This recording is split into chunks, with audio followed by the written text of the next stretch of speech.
I have a question for you, an uncomfortable question, but I think a question worth asking right now. What percentage of adult men do you think have committed an act that meets the legal definition of either rape or attempted rape? So there is a standard answer here. It comes to us courtesy of White and Smith's 5-year longitudinal study of 3 different cohorts of college undergraduates. And from a sample of nearly 1,000 men, fully 11% admitted to either having attempted or completed rape. More than 31% in total had sexually assaulted a woman in some way. And subsequent studies have very clearly shown that that one was not an outlier. Here we have 14% of male first and second year college students admitting to being rapists. In this sample, more than 40% of the men admitted to sexual assault of some kind, more than 20% admitting to having assaulted a woman who was either too drunk to consent or had passed out. So depending on where you live and what their legal definition of rape is, we have an answer of somewhere between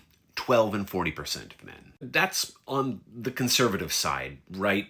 Because the data that we do have is restricted almost exclusively to college-aged men. I don't know that it would necessarily get much higher if we surveyed men who are 30, 40, 50, and so on. Reasoning being that it is very unlikely that a man who sexually assaults someone in middle age started in middle age. He was probably doing it in college and high school. But there are still limits to this data.